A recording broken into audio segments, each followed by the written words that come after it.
आज के लेक्चर में हम लोग जो है वर्क एनर्जी पावर चैप्टर को हम लोग देख रहे हैं, जिसके अंदर बहुत ही इंपॉर्टेंट टॉपिक को हम लोग आज के लेक्चर में डिस्कस करने वाले हैं। Principal of conservation of mechanical energy के बारे में देखेंगे और साथ ही साथ हम इस एक्सप्रेशन को ड्राइव कैसे करेंगे उसका मैथमेटिकल एक्सप्रेशन भी देखेंगे। और ये जो principle of conservation of mechanical energy है, प्रैक्टिकली हम इसको इंप्लीमेंट कहाँ पे करेंगे, that means how practically we are applying. हम साथ ही साथ हम इसका प्रैक्टिकल एप्लीकेशन को भी आज के लेक्चर में हम लोग देखने वाले हैं। इन case of freely falling body, that means अगर किसी ऑब्जेक्ट को एक सर्टेन हाइट से फॉल कराएंगे तो वहां पे principal of conservation of mechanical energy को हम लोग प्रैक्टिकली कैसे इंप्लीमेंट करेंगे, इसके मैथमेटिकल एक्सप्रेशन को हम लोग ड्राइव करके देखने वाले हैं। और साथ ही साथ कंजर्वेटिव और नॉन कंजर्वेटिव फोर्सेस का जो है हम कॉन्सेप्ट भी देखेंगे कि जैसे देखिए फोर्सेस कई काइंड के होते हैं, लेकिन कितने बच्चे कंफ्यूज हो जाते हैं। जैसे देखिए ग्रेविटेशनल फोर्स हम कहते हैं, इलेक्ट्रोस्टैटिक फोर्स कहते हैं, या हम कह देते हैं elastic force of A spring, जैसे कि कहते हैं फोर्सेस ड्यू टू फ्रिक्शन हो गया या विस्कोसिटी हो गया। दैट मीन्स फोर्स के तो बहुत सारे वैरायटीज हैं, लेकिन यहाँ पे आज के लेक्चर में हम लोग एक स्पेशल काइंड के फोर्स को देखेंगे, कंजर्वेटिव और नॉन कंजर्वेटिव। आप फोर्सेस के बारे में तो जानते होंगे, लेकिन जब हम कंजर्वेटिव फोर्सेस और नॉन कंजर्वेटिव फोर्सेस के बारे में बातें करते हैं तो शायद हो सकता है आपको थोड़ा कंफ्यूजन क्रिएट हो जाए कि यार कंजर्वेटिव फोर्सेस और नॉन कंजर्वेटिव फोर्सेस के बीच में क्या डिफरेंस होता है, ये किस काइंड का फोर्सेस होता है।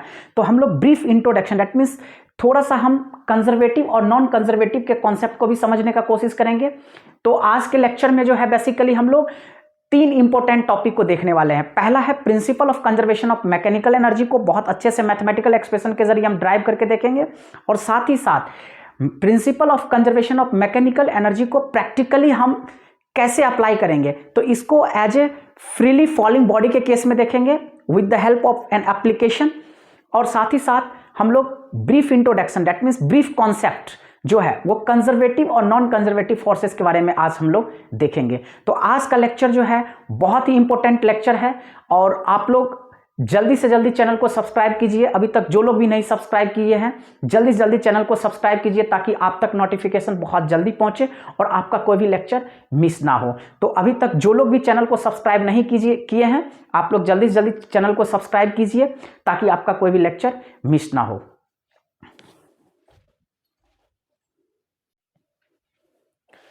चलिए तो हम लोग देखते हैं, जैसा कि मैंने पहले ही बता रखा हूं कि हम लोग आज के लेक्चर में principal of conservation of mechanical energy के बारे में समझने वाले हैं। तो देखिए principal of conservation of mechanical energy को हम लोग कैसे समझेंगे। तो कहते हैं कि देखिए किसी भी बॉडी के ऊपर फोर्स अप्लाई होता है। आप जानते हैं कि जब किसी बॉडी के ऊपर आप एक्सटर्नल फोर्स को अप्लाई करोगे और वो बॉडी एक सर्टेन डिस्टेंस को डिस्प्लेस होगा, then only work done will takes place. तो वर्क डन का जो फॉर्मूला होता है वो फोर्स इनटू डिस्प्लेसमेंट होता है। आप लोग सब लोग जानते हैं, इसमें कोई दिक्कत नहीं है। अब यहां पे जब हम principle of conservation of mechanical energy का कॉन्सेप्ट अप्लाई करते हैं तो हम ये कहते हैं कि if the work done only takes place by the conservative forces, ध्यान से सुनिएगा, दैट मीन्स हम कहते हैं if only the conservative forces are doing work on a body, that means किसी बॉडी के द्वारा जो वर्क डन हो रहा है वो सिर्फ कंजर्वेटिव फोर्स के कारण ही हो रहा है, तो हम कहते हैं जो उसका टोटल मैकेनिकल एनर्जी होता है वो कांस्टेंट हो जाता है। अब इंटरेस्टिंग फैक्ट है कि हम पहले समझे कि कंजर्वेटिव फोर्स होता क्या है। तो जब तक till when you don't know the concept of conservative force, then how you can understand the concept of principle of mechanical of energy. तो इसलिए इस कॉन्सेप्ट को समझने के लिए हमें सबसे पहले किसको समझना पड़ेगा, कंजर्वेटिव और नॉन कंजर्वेटिव फोर्सेस को। तो चलिए सबसे पहले हम कंजर्वेटिव और नॉन कंजर्वेटिव को हम साइड में आपको बता देते हैं, ताकि इस कॉन्सेप्ट को समझने में आपको कोई दिक्कत या परेशानी नहीं होगी। चलिए तो हम यहां पे आपको साइड में ही दिखा देते हैं। जब हम लोग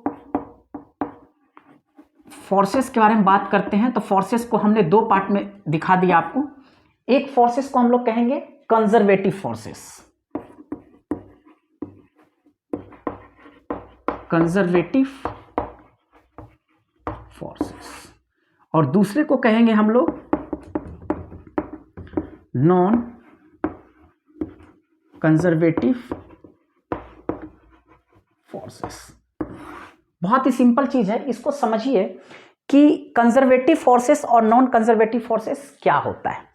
तो जो भी कंजर्वेटिव फोर्सेस होता है, जैसे देखिए जब आप किसी बॉडी के ऊपर फोर्स अप्लाई करते हो तो बॉडी डिस्प्लेस होता है, that means from one point two another, that means उस बॉडी का एक इनिशियल पॉइंट है और उस बॉडी का एक final point, that means destination है। तो कहीं ना कहीं जब एक पॉइंट से दूसरे पॉइंट, यानी कि एक प्लेस से एक पोजीशन से दूसरे पोजीशन तक कोई ऑब्जेक्ट ट्रेवल करेगा तो वो सर्टेन डिस्टेंस को कवर करेगा। तो वो जो डिस्टेंस कवर किया, जिस फोर्स के कारण डिस्टेंस कवर किया, that force is called as conservative forces. तो यहां पे जो ऑब्जेक्ट के द्वारा वर्क डन होता है उसको उसके पाथ से कोई लेना देना नहीं होता है। तो दैट मीन्स जो पाथ इंडिपेंडेंट होता है, दैट मीन्स किसी बॉडी के द्वारा जो वर्क डन हुआ वो पाथ पे डिपेंड, यानी कि किसी बॉडी के द्वारा जो वर्क डन हुआ उसका वर्क डन जो है वो उसके पाथ पे डिपेंड नहीं करता है। तो that means work done by the body which is independent on the path। तो जिस फोर्स के कारण वो वर्क डन होता है that force is called as conservative। I hope मैं आपको बहुत अच्छे से समझाता हूं। सिंपल सी हम कह सकते हैं work done by the body is path independent. That means किसी बॉडी के द्वारा जो वर्क डन होता है जिस फोर्स के कारण, वो फोर्स उसके पाथ पे डिपेंड नहीं करता है, तो that force is called as conservative force. लेकिन अगर वहीं पे कोई ऑब्जेक्ट एक प्लेस से दूसरे प्लेस जा रहा है लेकिन उसके कारण जो वर्क डन होता है वो कहीं ना कहीं उसके पाथ पे डिपेंड करता है, that means path dependent work done जो होता है जिस फोर्स के कारण होता है उसी फोर्स को हम लोग क्या कह देते हैं, non conservative forces.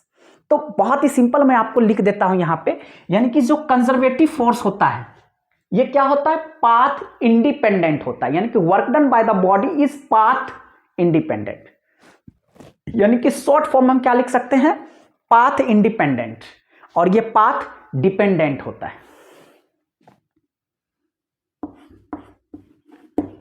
Path independent,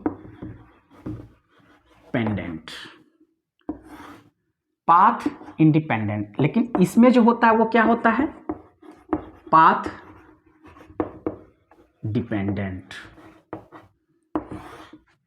path dependent forces, path dependent forces जो होता है वो नॉन कंजर्वेटिव हो गया, और पाथ इंडिपेंडेंट फोर्सेस जो होता है वो कंजर्वेटिव। तो कहीं ना कहीं क्या हो गया कि कंजर्वेटिव फोर्सेस के कारण जो वर्क डन होता है वो पाथ, यानी कि हम यहां पे लिख सकते हैं जो हमारे पास वर्क डन लिख सकते हैं आप, वर्क डन यहां पे आप लिख दीजिए if the work done by the body is, if the work done by the body is path independent, path independent, then such forces are conservative forces. बहुत ही सिंपल सी बात है। इफ देखिए यहां पे हम किसके बारे में बात कर रहे हैं, CF के बारे में बात कर रहे हैं। कोडिंग के तौर पे हम इसको क्या लिख सकते हैं, CF, ठीक है, कंजर्वेटिव फोर्सेस, और इसको क्या लिख सकते हैं, नॉन कंजर्वेटिव फोर्सेस। आप इसको क्या लिख सकते हैं, NCF। ध्यान से देखिएगा, इसको स्क्रीन के ऊपर ध्यान से देखिएगा, बोर्ड के ऊपर जो कंजर्वेटिव फोर्सेस है उसको हम लोग CF भी लिख सकते हैं कोडिंग के लिए, और जो नॉन कंजर्वेटिव फोर्सेस है उसको हम लोग NCF भी लिख सकते हैं। तो अभी जो हम लोग देख रहे हैं किसके बारे में देख रहे हैं, CF के बारे में। तो CF को हमने क्या लिखा, if the work done by the body is path independent then such forces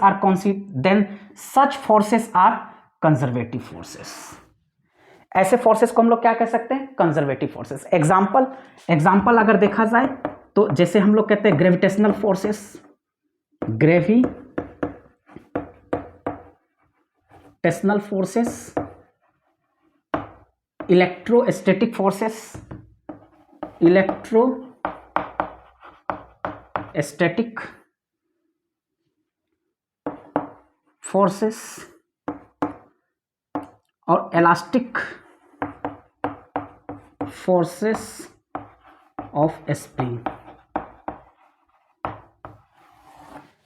यानी कि आप यहां पे ध्यान से देखिएगा, जो कंजर्वेटिव फोर्सेस है उसका एग्जांपल क्या है हमारे पास, ग्रेविटेशनल फोर्सेस, इलेक्ट्रोस्टैटिक फोर्सेस और इलास्टिक फोर्सेस ऑफ स्प्रिंग। इन सारे फोर्सेस को, ग्रेविटेशनल फोर्स, इलेक्ट्रोस्टैटिक फोर्स और इलास्टिक फोर्स ऑफ स्प्रिंग, ये जितने भी काइंड के फोर्सेस है ये सब किसके अंदर आता है, कंजर्वेटिव फोर्सेस के अंदर।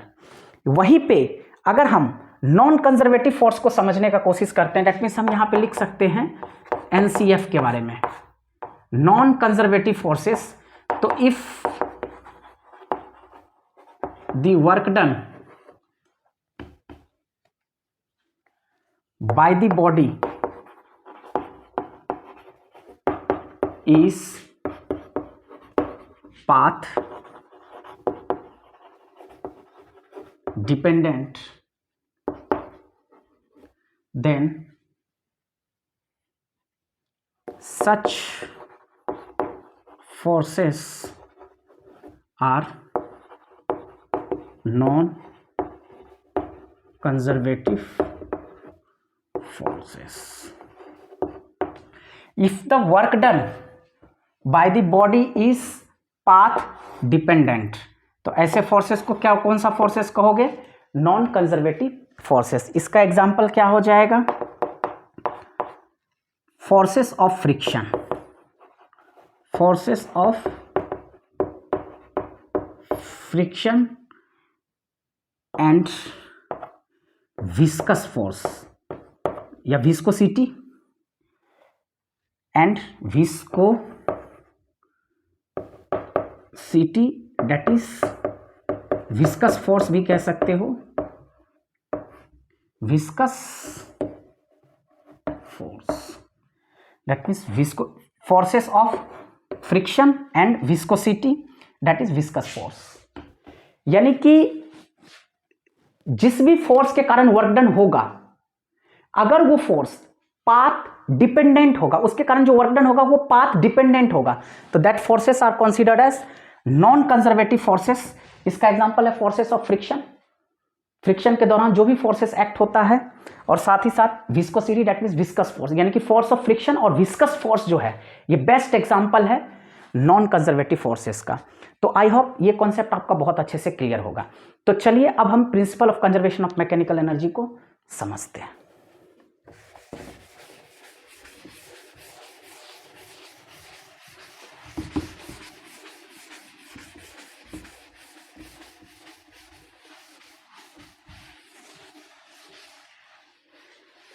चलिए, तो principal of conservation of mechanical energy क्या कहता है कि हम इसको लिखते हैं, जैसे कि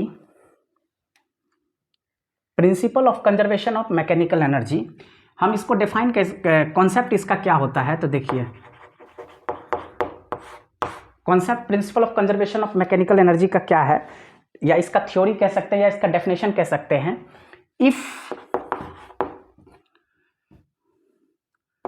only the conservative forces, if only the conservative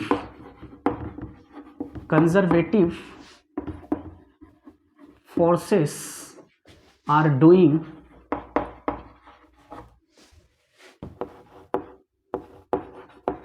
work on a body, मैंने क्या लिखा हूं, if only the conservative forces are doing work on a body, then its total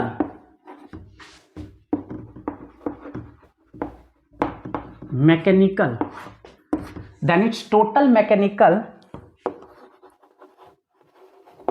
energy, that is total mechanical energy क्या होता है, sum of kinetic energy plus potential energy, that is sum of kinetic energy plus potential energy remains constant,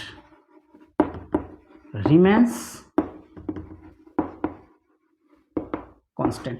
बहुत ही शानदार definition है, बहुत ही शानदार concept है, इसको ध्यान से देखिएगा। मैंने क्या लिखा, principle of conservation of mechanical energy का मेन कॉन्सेप्ट क्या होता है, if only the conservative forces are doing work done on a body, यानी कि अगर कोई बॉडी वर्क कर रहा है तो सिर्फ कंजर्वेटिव फोर्सेस के कारण अगर वो वर्क कर रहा है तो उसके कारण जो टोटल मैकेनिकल एनर्जी होगा, टोटल मैकेनिकल एनर्जी क्या होता है, sum of kinetic as well as potential, यानी कि काइनेटिक एनर्जी और पोटेंशियल एनर्जी का जो सम होता है that is total mechanical energy. तो जो then it's total mechanical energy that means sum of kinetic plus potential remains constant. तो that is the main statement और main concept of principle of conservation of mechanical energy. तो हम इसको drive, इस expression को हम लोग ड्राइव कैसे करेंगे, तो देखिए ड्राइव कैसे करेंगे, डेरिवेशन के बारे में हम लोग देखते हैं।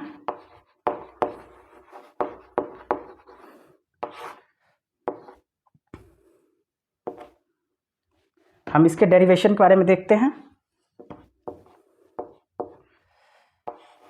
डेरिवेशन, इस एक्सप्रेशन को हम लोग ड्राइव कैसे करेंगे, तो बहुत ही सिंपल है। हम लोग वर्क एनर्जी थ्योरम पिछले लेक्चर में हम लोगों ने देखा था, वर्क एनर्जी थ्योरम का क्या रिलेशन आया था, delta K is equal to delta W में, that means change in kinetic energy equal to change in work done, यानी कि काइनेटिक एनर्जी कहीं ना कहीं वर्क डन के इक्वल है। तो सबसे पहले लिखेंगे as we know that, as we know that, W K T का मतलब क्या होता है, we know that, as we know that according to the work energy theorem। Work energy theorem के अकॉर्डिंग आप क्या जानते हो, तो आप लोगों ने फाइंड आउट किया according to the work energy theorem delta K is equal to delta W, ये रिलेशन हम लोगों ने देखा था। तो this implies delta K is equal to what we can write here, change in work done, यानी कि कहीं ना कहीं force with respect to X into delta X, इसको हम फर्स्ट इक्वेशन मान सकते हैं। आई होप इसमें आपको कोई दिक्कत नहीं होना चाहिए। तो according to work energy theorem delta K is equal to delta W, that means delta K is equal to F of x delta x we can write. Now according to the concept of potential energy, तो next जो हम लोग देखते हैं, ऊपर वाले को अब रब कर देते हैं, कोई दिक्कत नहीं है।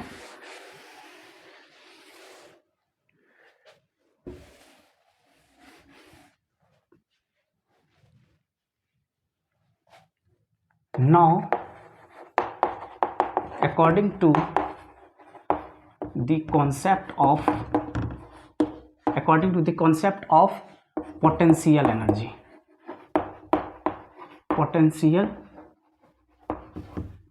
यानी कि कॉन्सेप्ट ऑफ पोटेंशियल एनर्जी के अकॉर्डिंग क्या होता है, तो delta U is equal to हम कहते हैं नेगेटिव ऑफ वर्क डन, जिसको आप लिख सकते हैं delta U is equal to minus F of x delta X, यहां पे भी वही चीज है, F of x delta X. इस एक्सप्रेशन को हम क्या लिख सकते हैं, सेकेंड। तो आप यहां पे स्क्रीन के ऊपर देखिए, फर्स्ट इक्वेशन हमारे पास डेल्टा के जो कि वर्क एनर्जी थ्योरम से आया है, F of x delta x. Second equation जो आया है कॉन्सेप्ट ऑफ पोटेंशियल एनर्जी के according, concept of potential energy के अकॉर्डिंग क्या आया हमारे पास, delta U is equal to negative of work done. तो वर्क डन तो हमारे पास F of x into delta x हो गया, नेगेटिव वैल्यू, तो delta U is equal to इतना, delta K is equal to इतना, तो from 1 and 2, so from 1 and 2 what we can write here,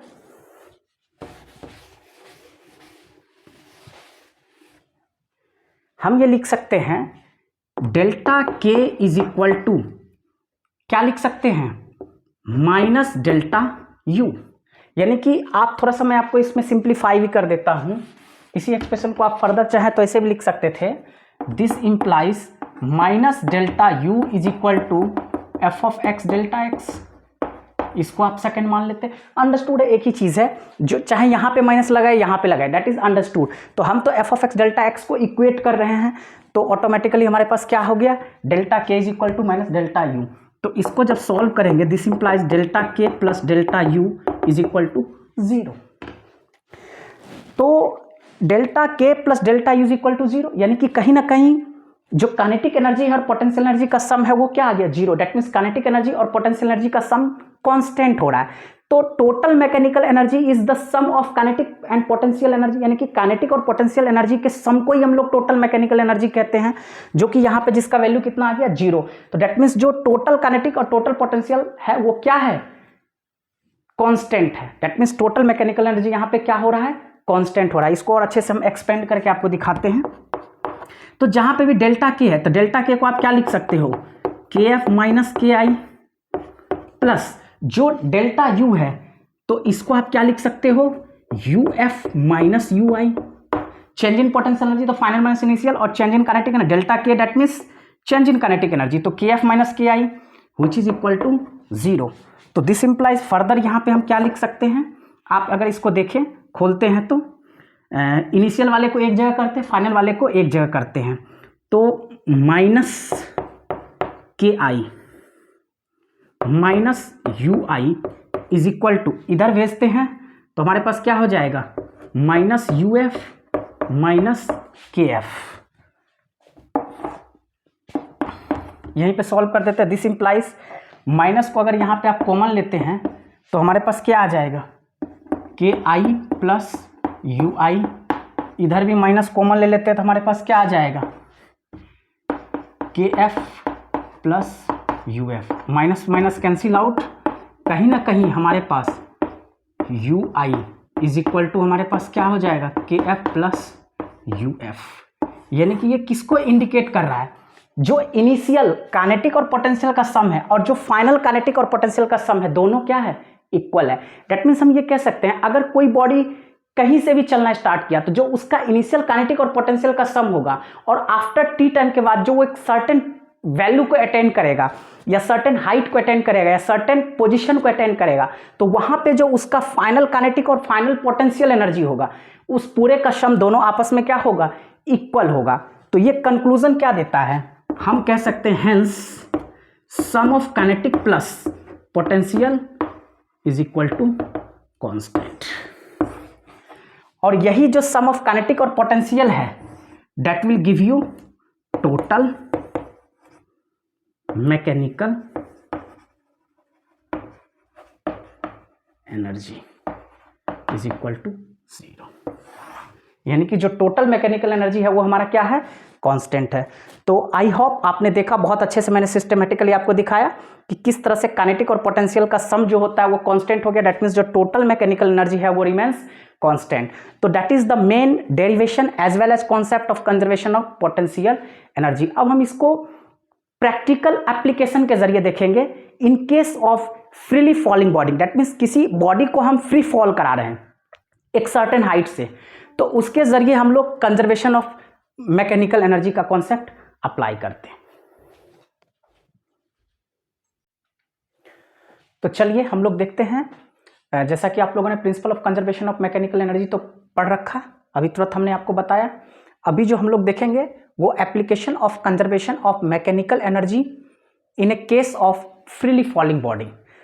तो यहाँ पे जो principle of conservation of mechanical energy को हम लोग प्रैक्टिकली जो अप्लाई कर रहे हैं वो किस केस में देखने जा रहे हैं हम लोग, फ्रीली फॉलिंग बॉडी के केस में। दैट मीन्स जब हम किसी बॉडी को एक सर्टेन हाइट से फॉल कराते हैं तो उसके डिफरेंट इंस्टेंट पे जो हम एनर्जी का एक्सप्रेशन देखेंगे वहां पे हम क्या अप्लाई कर रहे हैं, conservation of mechanical energy. That means उसके डिफरेंट इंस्टेंट पे हम क्या देखेंगे, एनर्जी का एक्सप्रेशन को हम लोग फाइंड आउट करेंगे।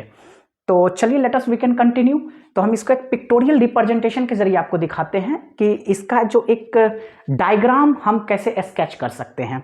तो मान लेते हैं कोई बॉडी है, सपोज कीजिए यू हैविंग ए बॉडी, ये हमारे पास एक बॉडी है जिसका मास कितना है m kg। दैट मीन्स इस बॉडी का मास हमने कितना ले लिया m kg, इसमें कोई दिक्कत नहीं। ये हमारे पास क्या हो गया, मान लेते हैं ये हमारे पास क्या हो गया, ग्राउंड। ये हमारे पास क्या है, ग्राउंड। इसमें कोई दिक्कत आपको आई होप नहीं होनी चाहिए, समझ में आ रहा होगा। चलिए तो इस पॉइंट को जो नाम देते हैं हम लोग, this point is called as A. अब यहां से इस ग्राउंड का जो हाइट है दैट मीन्स डिस्टेंस है उसको हमने कितना मान लिया h। यानी कि जो बॉडी एक सर्टेन हाइट पे है, वो ग्राउंड से कितना हाइट पे है, h हाइट पे है। अब जब ये ball under the influence of gravity fall करना स्टार्ट करेगा, तो सपोज करते हैं, मैंने बीच का कोई भी इंस्टेंट कहीं पे भी मान सकते हैं, तो एक पॉइंट हम लोग ले लेते हैं, this point is called as B. जब ये x डिस्टेंस नीचे की तरफ आया, ये बॉल यहां पे पहुंचा, एक कितना डिस्टेंस आया ऊपर से यहां तक, ये x हाइट, मतलब x डिस्टेंस को a से b तक आने में इसने कितना डिस्टेंस को कवर किया, x। तो this point is b। After that इसने क्या किया, ग्राउंड को हिट किया, इसने ग्राउंड को हिट किया। तो जो ग्राउंड, इस पोजीशन को हम लोग क्या ले सकते हैं, c। तो दैट मीन्स b से जो c का डिस्टेंस हो जाएगा, वो ऑब्वियस सी बात है, अगर c से a तक का डिस्टेंस हमारे पास h है, तो b से c और a से लेकर के b का डिस्टेंस कितना है, x। तो ऑब्वियसली b से c का डिस्टेंस कितना हो जाएगा, h माइनस x। यानी कि बॉल, कोई भी बॉडी जब a पॉइंट से b पॉइंट पाएगा, तो उसने कितना डिस्टेंस को कवर किया, x। और जब ये b से c पोजीशन पे आएगा, दैट मीन्स ग्राउंड को हिट करेगा, तो उसको कितना डिस्टेंस को कवर करेगा, h माइनस x। तो कंजर्वेशन ऑफ मैकेनिकल एनर्जी क्या कहता है, sum of total mechanical, that means total mechanical energy जो होता है वो कांस्टेंट आता है, that means sum of kinetic plus potential each and every instant remains constant. तो हम मान लेते, देख थोड़ा सा हम इसको लिटिल बिट एक्सप्लेन कर देते हैं। Let a body having mass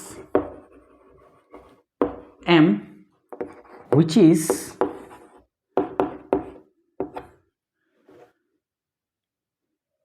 falling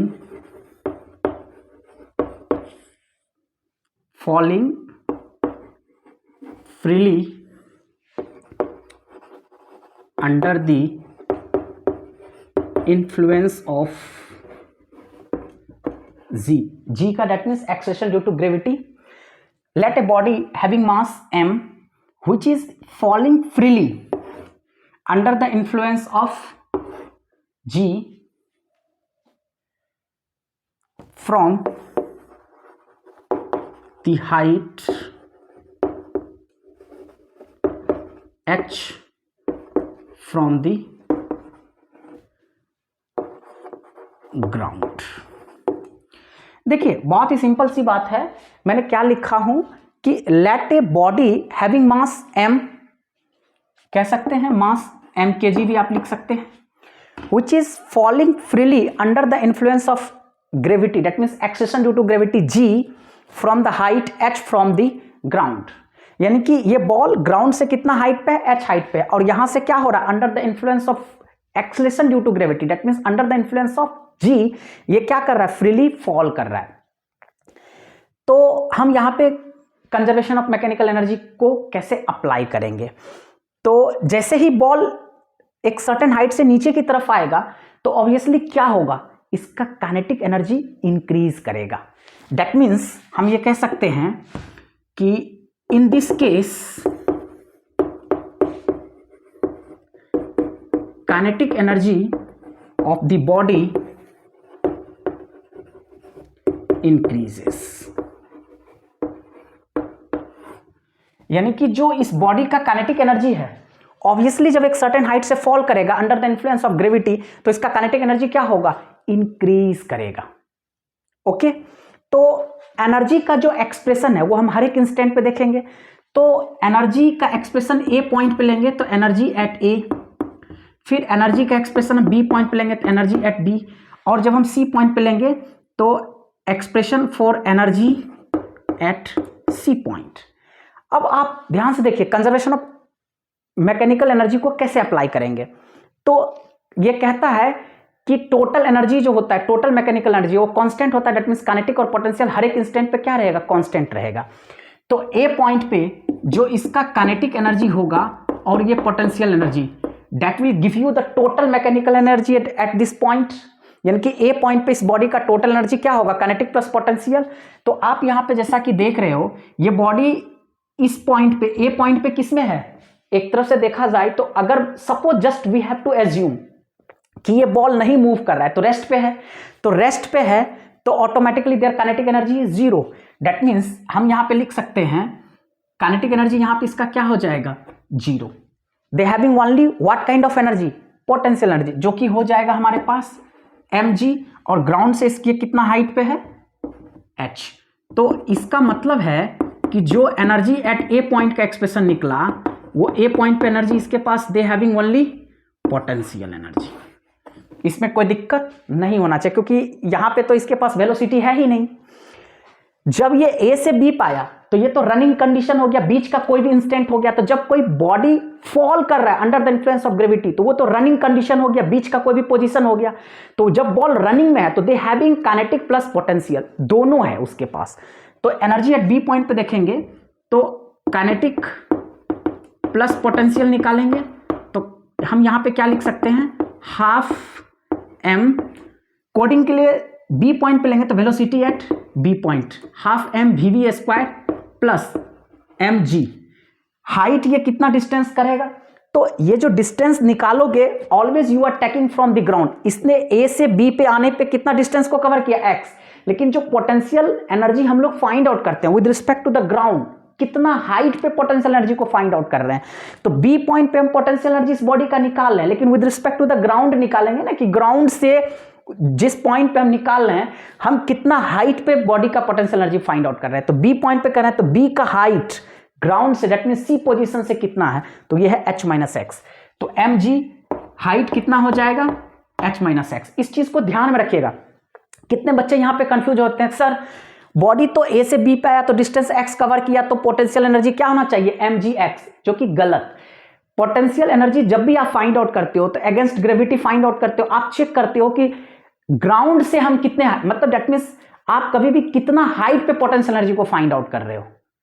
I got my point और ना कि उसने ए से बी पे आया तो ए से बी पे आया उसने x हाइट को कवर किया, मतलब x डिस्टेंस को कवर किया, लेकिन जो पोटेंशियल एनर्जी है वो हम फाइंड आउट कर रहे हैं कितना हाइट पे। तो height always taken from the ground.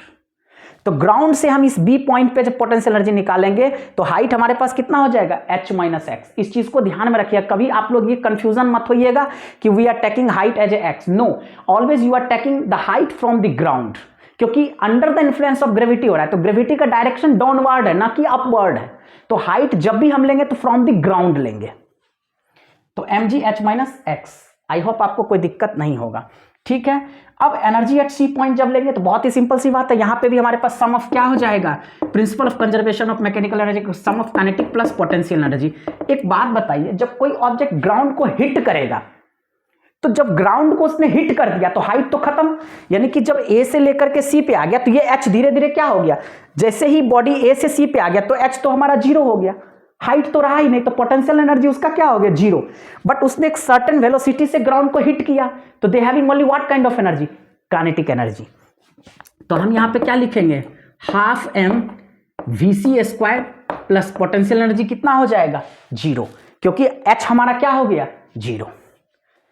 अब हम क्या करेंगे, बहुत ही सिंपल सी बात है, ये हमने देखा, दैट मीन्स इस बॉडी के हमने हर एक इंस्टेंट पे एनर्जी का एक्सप्रेशन निकाल दिया according to the principle of conservation of mechanical energy. क्योंकि principle of conservation of mechanical energy यही कहता है कि जब किसी बॉडी के ऊपर कंजर्वेटिव फोर्स अप्लाई होगा तो उसके कारण जो वर्क डन होगा वो हमेशा क्या रहेगा, दैट मीन्स उसके कारण जो टोटल मैकेनिकल एनर्जी होगा, यानी कि जो काइनेटिक प्लस पोटेंशियल का सम होगा वो ऑलवेज कांस्टेंट होगा। तो दैट मींस हर एक इंस्टेंट पे जो एनर्जी होगा वो रिमेंस क्या रहेगा, कांस्टेंट रहेगा। तो बहुत ही सिंपल सी बात है, तो हम यहां पे लिख सकते हैं, so according to the principle of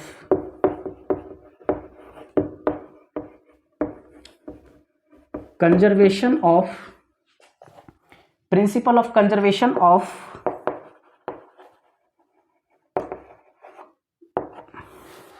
mechanical energy, according to the principle of conservation of mechanical energy, energy at A point equal to energy at B point equal to energy at C point. That means हर एक instant पे जो हमारा energy रहेगा वो क्या रहेगा, same रहेगा। तो इसको हम लोग देखते हैं, सॉरी ये डायग्राम को रहने देते हैं क्योंकि ये डायग्राम से ही तो हमें सब कुछ समझना है। तो बहुत ही सिंपल सी बात है, so energy at A point equal to energy at B point equal to energy at C point. अब यहां पे क्या कर सकते हैं, किसी भी दो टर्म को इक्वेट करके आप दो टर्म से क्या करेंगे, किसी भी अननोन पैरामीटर को फाइंड आउट। अगर कोई आपसे कहे what is the velocity at A point, B point, C point, तो आराम से आप कोई भी इसमें से देखिए, अगर यहाँ पे 3 है, अगर एक नॉन, कोई भी 2 नॉन होगा तो तीसरे अननोन को फाइंड आउट कर सकते हैं, या 2 में से कोई एक पता होगा तो दूसरा आराम से फाइंड आउट कर सकते हैं। यानी कि energy at A point equal to energy at B point equal to energy at C point. तो अगर मैं एनर्जी एट ए पॉइंट देखूं तो एनर्जी एट ए पॉइंट तो हमारे पास ऑलरेडी mgh है, और एनर्जी एट बी पॉइंट अगर यानी कि हम वेलोसिटी एट बी पॉइंट का एक्सप्रेशन फाइंड आउट करूं तो इजिली हम फाइंड आउट, यानी कि हमने देखा एनर्जी एट ए पॉइंट जो हमारे पास निकला वो तो ऑलरेडी क्या है हमारे पास mgh, इसमें कोई दिक्कत है ही नहीं। एनर्जी एट बी पॉइंट अगर देखा जाए तो हमारे पास क्या है, हाफ m VV² प्लस हमारे पास mgh माइनस x। तो एनर्जी एट बी पॉइंट का एक्सप्रेशन हो गया। Simultaneously energy at C point अगर हम देखेंगे तो हमारे पास क्या है एक्सप्रेशन, हाफ m VC²। अब देखिए समझने वाला बात है कि एनर्जी एट ए पॉइंट तो हमें बिल्कुल पता है, यहाँ पे कोई भी अननोन पैरामीटर नहीं है। बॉडी का मास है under the influence of gravity, आपको पता ही है एक्सेलरेशन ड्यू टू ग्रेविटी का क्या वैल्यू होता है, और कितना हाइट से फॉल कर रहा है, तो ऑब्वियसली हाइट तो आपको दिया हुआ रहेगा। चलिए दूसरा सबसे बड़ा अननोन क्या है कि जब बॉडी ए से बी पे आएगा तो किस वेलोसिटी से आएगा। दैट मीन्स किसी इंस्टेंट पे अगर हम किसी बॉडी का वेलोसिटी फाइंड आउट करेंगे तो ये एक अननोन पैरामीटर है, इसको हम कैसे फाइंड आउट कर सकते हैं। तो बहुत ही सिंपल सी बात है, यानी कि वेलोसिटी एट बी पॉइंट और वेलोसिटी जब वो ग्राउंड को हिट करेगा तो किस वेलोसिटी से हिट करेगा। दैट मीन्स किसी सर्टेन इंस्टेंट पे जब हम उसका वेलोसिटी को फाइंड आउट करेंगे तो वहां पे हम क्या कर सकते हैं, जो नॉन है उसके साथ अननोन को अगर हम इक्वेट कर देंगे तो आसानी से फाइंड आउट कर सकते हैं। यानी कि अगर आप एनर्जी एट बी पॉइंट को देखिए, conservation of principle of conservation of mechanical energy के कॉन्सेप्ट के अकॉर्डिंग तो हर इंस्टेंट पे एनर्जी क्या रहेगा, सेम रहेगा, इसमें कोई दिक्कत नहीं है।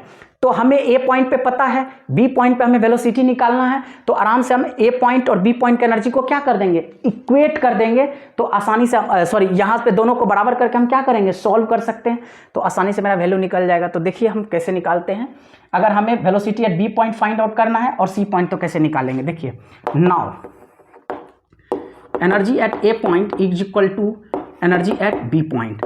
तो ए पॉइंट पे हमारे पास वैल्यू क्या है, mgh, बी पॉइंट पे हमारे पास एक्सप्रेशन क्या है, half m VV² plus mgh minus x। इसमें कोई दिक्कत नहीं, बहुत ही सिंपल सी बात है। This implies mgh is equal to m, अगर यहां से हम कॉमन ले लेते हैं तो हमारे पास क्या हो जाएगा, या सॉरी एक काम कीजिए, इसको और आसानी से हम सॉल्व कर सकते हैं। दिस इंप्लाइज mgh, इस टर्म को इधर लेके आ जाते हैं तो mgh माइनस x, इसमें कोई दिक्कत नहीं, इज इक्वल टू हमारे पास क्या हो जाएगा, हाफ m VV²।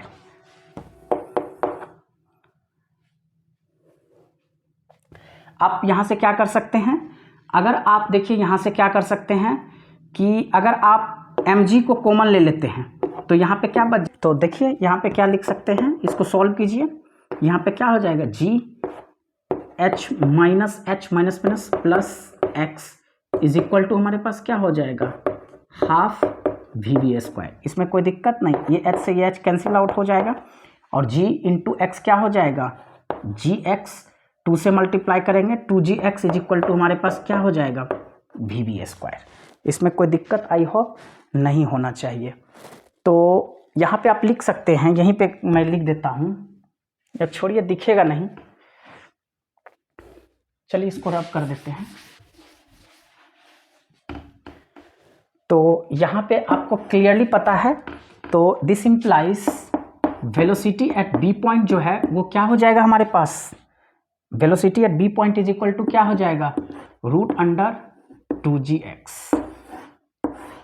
यानी कि बी पॉइंट पर अगर आपको वेलोसिटी चाहिए VV² is equal to 2gx, तो VV is equal to √2gx। तो वेलोसिटी एट बी पॉइंट आपको पता चल गया।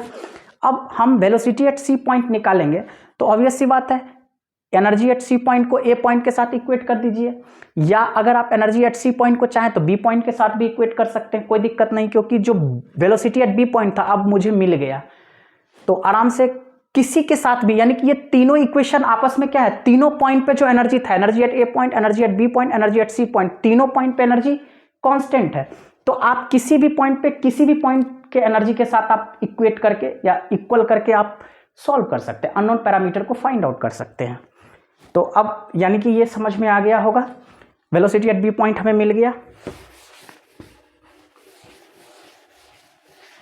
अब हमें क्या निकालना है, तो वेलोसिटी एट सी पॉइंट। तो बहुत ही सिंपल सी बात है, now energy at A point equal to energy at C point. देखिए अगर हम सी को ए के साथ इक्वेट कर दें तो डायरेक्ट निकल जाएगा एक ही स्टेप में। चाहे तो आप बी को सी के बराबर भी कर सकते हैं, कोई दिक्कत नहीं है, थोड़ा सा लेंदी हो जाएगा।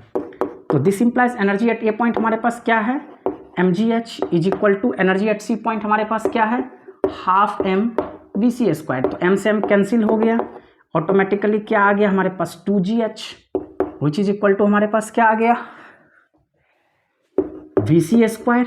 तो this implies velocity at C point is equal to root under क्या आ गया हमारे पास, 2gh।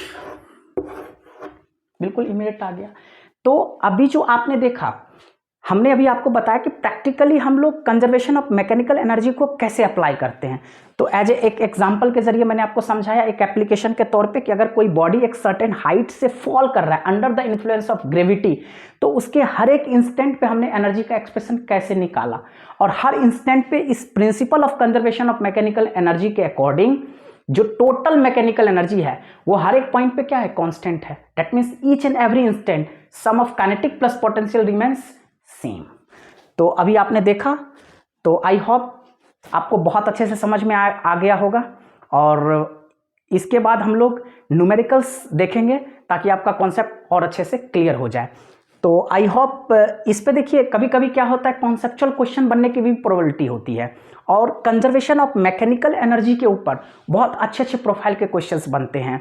तो इसके ऊपर हम एक प्रॉब्लम का सेक्शन फिर से एक लेक्चर को बनाएंगे, जिसमें हम लोग इस conservation of principle of conservation of mechanical energy के ऊपर हम लोग दो तीन डिफरेंट प्रोफाइल के क्वेश्चंस को भी डिफरेंट प्रोफाइल के क्वेश्चंस का भी हम आपको वीडियो बना करके अपलोड कर देंगे अपने चैनल पे, ताकि आपको इस कॉन्सेप्ट को समझने में कोई दिक्कत नहीं हो। तो आई होप आपको बहुत अच्छे से समझ में आ गया होगा। और अभी भी फर्दर जो लोग भी चैनल को सब्सक्राइब नहीं किए हैं, आप लोग जल्दी से जल्दी चैनल को सब्सक्राइब कीजिए, और इस वीडियो को अपने फ्रेंड में, ग्रुप में ज़्यादा से ज़्यादा शेयर कीजिए और लाइक कीजिए।